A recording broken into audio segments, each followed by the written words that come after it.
सहनाववतु सहनौ भुनक्तु सह वीर्यं करवावहै तेजस्विनावधीतमस्तु मा विद्विषावहै। ओम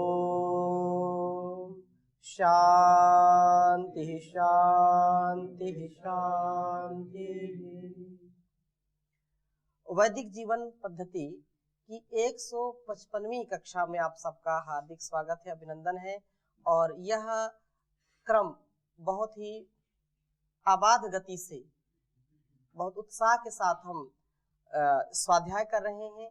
ब्रह्मचर्य का जो अष्टांग योग के विषय में यमों में आता है, अहिंसा, सत्य, अस्तेय और ब्रह्मचर्य।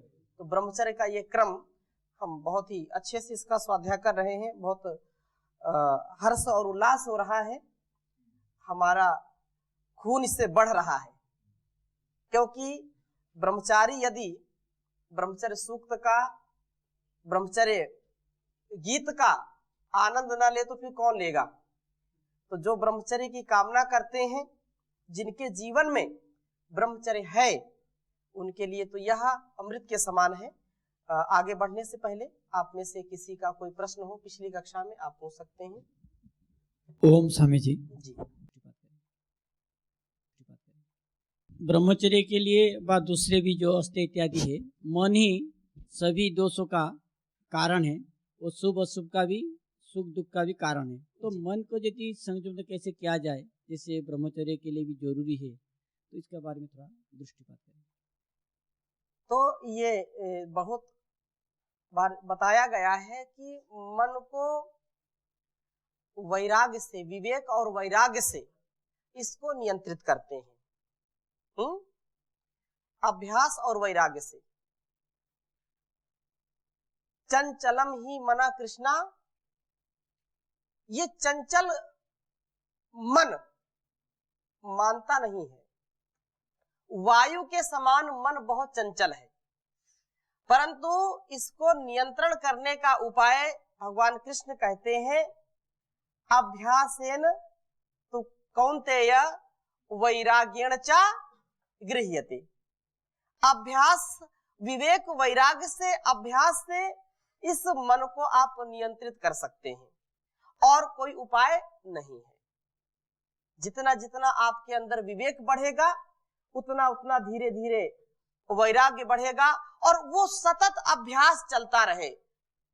तत्र स्थितौ यतनो अभ्यासा सतु दीर्घ काल निरंतर सत्कार सेविता दृढ़ भूमि। ऐसे धीरे धीरे आपका मन नियंत्रित हो जाएगा। परंतु स्वामी जी, जैसे पारिवारिक अवस्था है, जैसे टीवी रहता है, मोबाइल रहता है, साथियों जो मिल रहते हैं, तो वो भी तो मन को फिर दूसरा जगह को ले चला जाता है। तो इससे कैसे रोका जाए?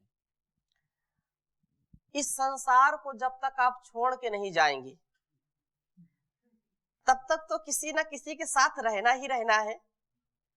हम भले ही घर छोड़ करके यहाँ आ गए, तो ये घर है, यहाँ भी अनेक प्रकार के साधु, सन्यासी, ब्रह्मचारी हैं। सबके थोड़े थोड़े विचार या थोड़ा सा व्यवहार, कोई थोड़ा सा ज्यादा तेज बोलता है, कोई धीरे बोलता है, कोई प्रेम से बोलता है, कोई अंदर से मधुरता से, कोई बाहर से मधुरता से बोलता है। यहाँ भी कहीं खट, कहीं पट, कहीं कुछ होता रहता है। तो मन तो जाएगा, मन का जाने का काम है, लेकिन आपको उसको लाने का काम करना चाहिए। मन जाएगा, जाने दो, लेकिन ऐसा प्रयत्न करो, ऐसा अभ्यास करो, ऐसा प्रयास करो कि सब कुछ देखते सुनते हुए भी मन हमारा नियंत्रित रहे। है थोड़ा सा कठिन काम, लेकिन कठिन काम करने के लिए तो पैदा हुए हैं। हाँ जी, लेकिन ये तो गुरुकुल के लिए हो गया, लेकिन जो गृहस्थ होकर ब्रह्मचर्य मेंटेन करने के लिए बात बता रहा हूँ, ये उनके लिए क्या? हाँ, उनके लिए भी जैसा कहा कि इस संसार को छोड़ के जा नहीं सकते आप, घर को छोड़ करके जा नहीं सकते, परिवार को छोड़ के जा नहीं सकते, विद्यालय में जाएंगे विद्यालय को छोड़ के जा नहीं सकते, कहीं समाज में कोई कार्यक्रम है वहां उसको छोड़ के जा नहीं सकते।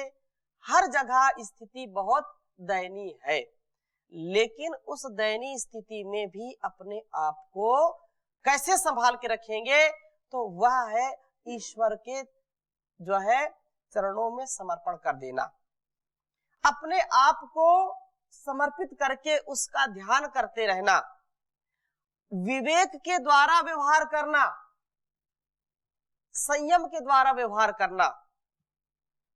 यदि कोई युवक है, कोई युवती है, कोई माता पिता, पुत्र पुत्री, अध्यापक, छात्र, नेता, प्रजा, जो कोई भी हो, उसको तो संयम से काम लेना ही पड़ता है। बिना संयम के या बिना नियंत्रण के कोई कार्य चल नहीं सकता। नियंत्रित होना चाहिए, व्यक्ति जो है उसका नियमन करे, उसको संयमित करे, तब जाकर के कार्य होगा। जैसे आप पढ़ रहे थे, उस दिन हमने चर्चा की थी कि जो है सुखस्य मूलम धर्मः, धर्मस्य मूलम अर्थस्य मूलम राज्यम, राज्यस्य मूलम इंद्रियस्य मूलम विनय, विनयस्य मूलम वृद्धोपसेवा।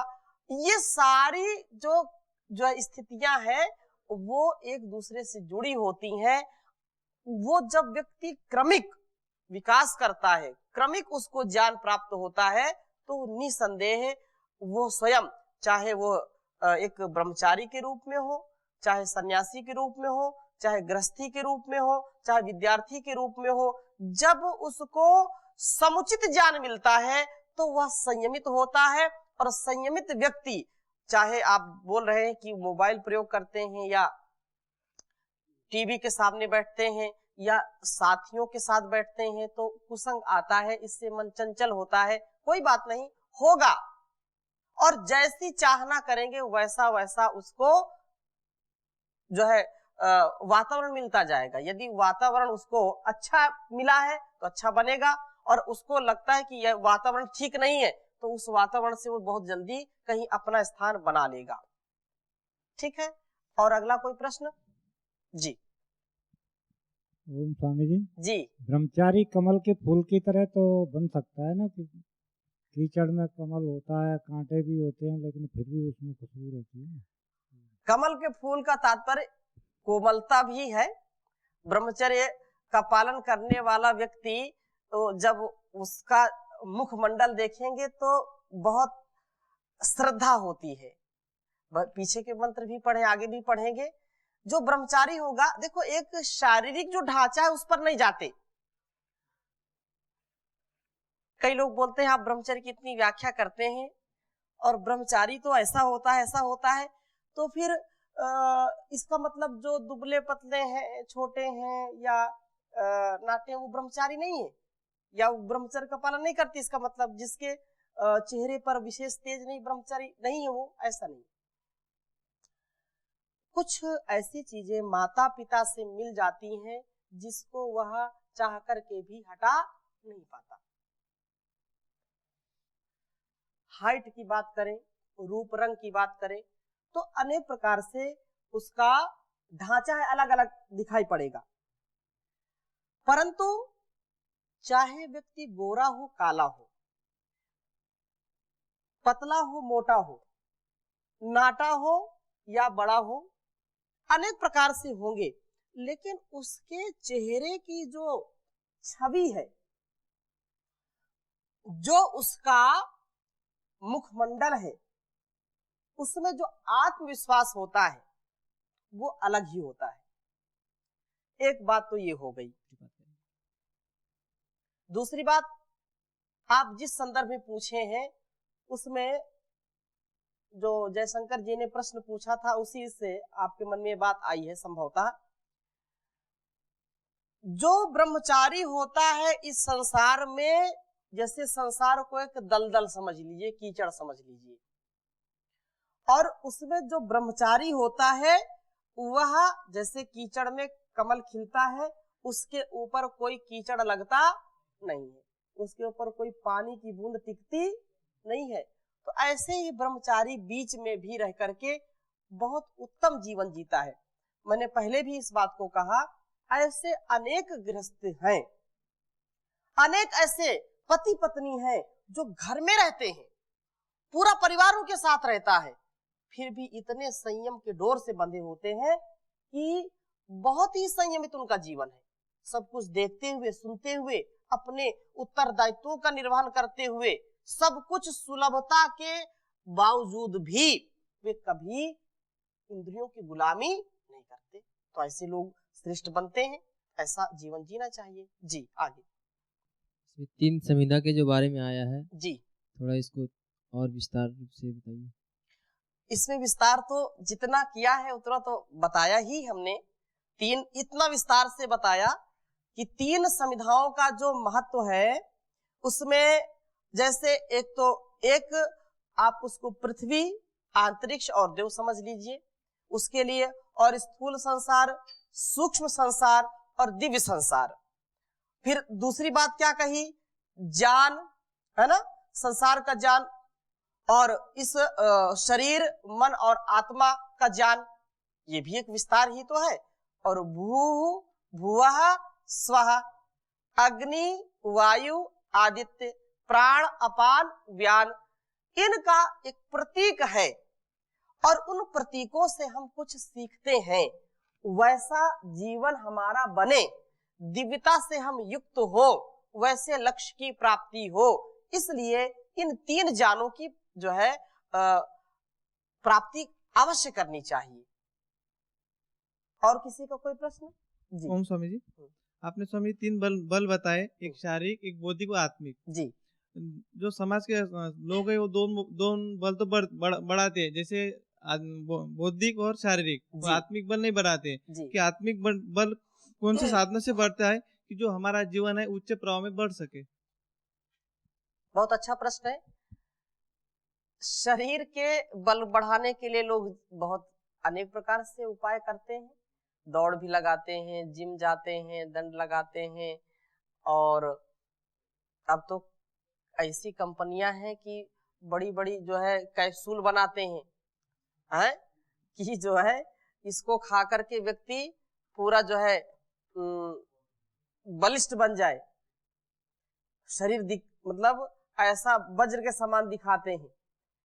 वो एक अलग विषय है ना। और बुद्धि को बढ़ाने के लिए भी बहुत सारे कार्य करते हैं। ऐसे ऐसे लोग गेम बनाते हैं, उनको क्यों खेलते हैं? जो दिमाग इससे बढ़ता है। अब जैसा उनका ज्ञान है वैसा वो करते हैं। लेकिन महत्वपूर्ण बात ये है, जो शरीर है और जो मन है, ये आत्मा के साधन है। आत्मोन्नति का जो साधन हमको मिला है, उसका सदुपयोग करना हमारा प्रथम कर्तव्य है। लेकिन आज लोगों ने शरीर को और मन को ही सब कुछ मान लिया है। मनोरंजन के लिए लोग लालायित रहते हैं। उनको जो है अंग्रेजी में क्या बोलते हैं? हाँ, तो ये जो इंटरटेनमेंट है, जो भी, तो इससे व्यक्ति छकता नहीं है। एक को पकड़ा, उससे जब जी भर गया दूसरा ढूंढता है, फिर उससे भी, उस मनोरंजन से भी काम नहीं चला, तीसरा ढूंढता है। ऐसे वो पूरे जीवन घूमता रहता, लेकिन आत्मोन्नति का कभी प्रयास नहीं करता। भर्तरी का बहुत ही अच्छा श्लोक है कि यदि जो ऐसा नहीं करता है, और उपनिषद में भी आया कि इह चेद अवेदितथ सत्यमस्ति न चेत इहा वेदिन महति विनष्टि भूतेषु भूतेषु विचित्य धीराः प्रेत्यस्मान् लोकात् अमृता भवन्ति। अर्थात ये मानव का जो तन मिला है, यदि इसमें उसने आत्मिक उन्नति नहीं की, तो महान उसको जो है विनाश का मुख देखना पड़ेगा। और जान लिया तो बहुत अच्छी बात है, जीवन सत्य है, उसका जीवन बहुत ही पवित्र हो जाएगा।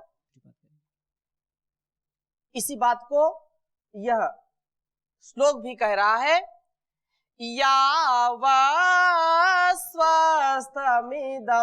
शरीरमरुजं यावज्जरा दूरतो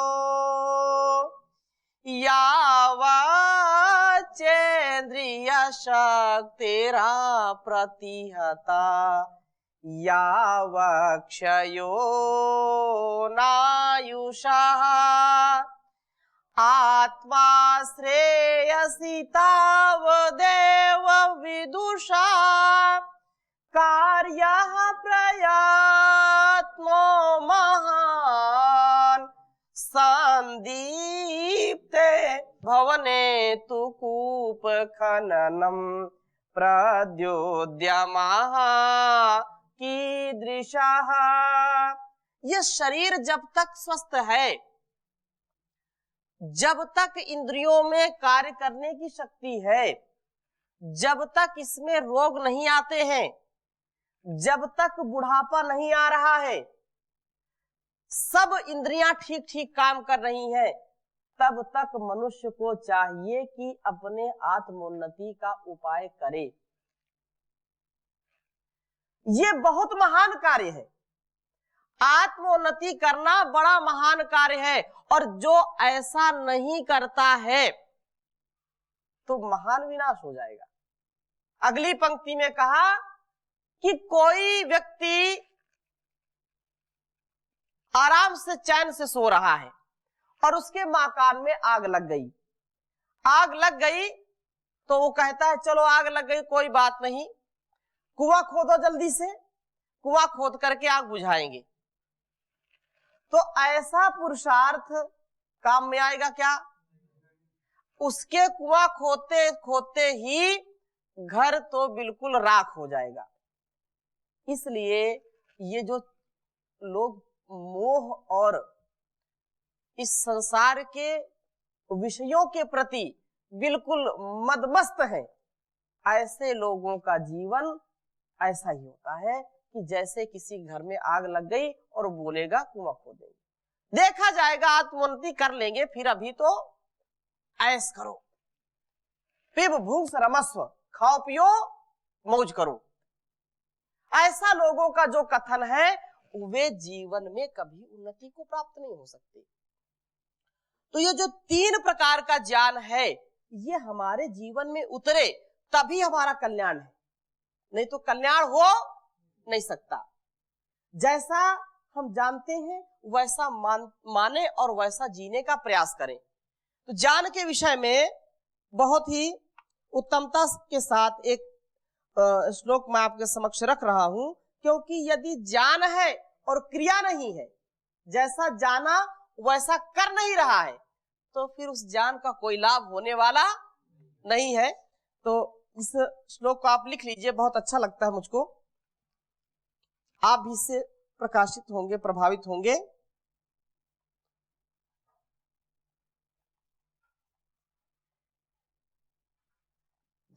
एक तो ज्ञान का कोई जो है निश्चित बिंदु नहीं है, जितना व्यक्ति ज्ञान प्राप्त कर सकता है उतना उसको करना चाहिए।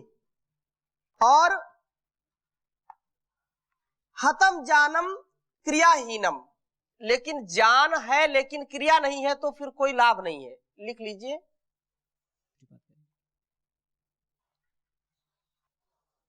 हतम ज्ञानम क्रियाहीनम,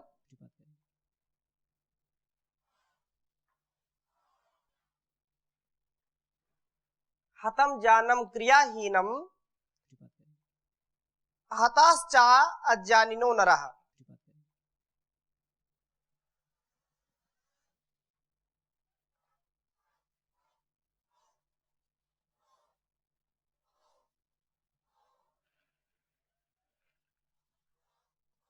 हतश्चा नरः।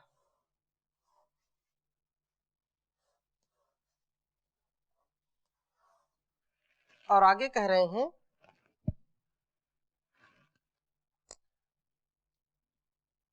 हतम चानायकम सैन्यम,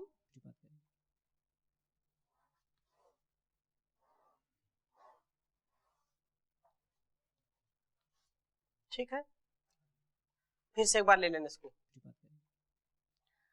हतम जानम क्रियाहीनम हतश्चा जानिनो नरः हतम चानायकम सैन्यम अभर्तारो हता स्त्रियः हतम जानम क्रियाहीनम हतश्चाज अज्ञानिनो नरः हतम चानायकम सैन्यम अभर्तारो हता स्त्रियः। कहने का आशय ये है कि जो हम तीन जान की चर्चा कर रहे थे, यदि तीनों जानों में हमने जाना और उसको जीने का प्रयास नहीं किया, उसको क्रिया में नहीं लाए, यदि किसी तथ्य को, किसी सत्य को जाना, और जानने का मतलब ये कि उसको फिर वैसा जीना, तो उसमें वैसी क्रिया करना, तो हतम जानम क्रियाहीनम। जो व्यक्ति जान युक्त कर्म नहीं करता है उसका जान भी नष्ट हो जाता है, उसका जान नष्ट है। जो जान तो जो है बहुत रखा हुआ है लेकिन उसका आचरण नहीं करता, स्वयं भी धीरे धीरे नष्ट हो जाता है। हताश्चा अज्ञानिनो नरः, जो अज्ञानी है वो व्यक्ति कभी भी जो है उन्नति को प्राप्त नहीं होगा, उन्नति उसकी कभी नहीं होगी, अवनति धीरे धीरे होते जाएगी। तो उसका ज्ञान नष्ट है जो ज्ञान को छाटता है किंतु उसका उस ज्ञान के अनुसार कर्म नहीं करता। और अज्ञानी मनुष्य भी अज्ञानिनो नरः हताश्चा, और अज्ञानी जो पुरुष है वो भी नष्ट हो जाता है। हतम चानायकम सैन्यम, जिस सेना का कोई सेनापति नहीं है, कोई नायक नहीं है, तो सेना भी क्या है, मारी जाएगी। सेना भी जो है कभी एक ध्येय में जब नहीं चलेगी तो हार जाएगी, हार जाएगी कि नहीं। तो जहां जिसका कोई जो है सेनापति नहीं है, नायक नहीं, तो वो मारी जाती है, वो सैन्य मारी जाती है। भर्तारो अभर्तारो हता स्त्रिया, जिस स्त्री का जो है, क्योंकि ये जो व्यवस्था थी, पति नहीं होता है तो भी उसका जीवन बहुत कष्टमय होता है। जो लोग फिर जो है अपने भाग्य को कोसते हैं, अर्थात उसका भाग्य भी बहुत ज्यादा उसको तंग करता है।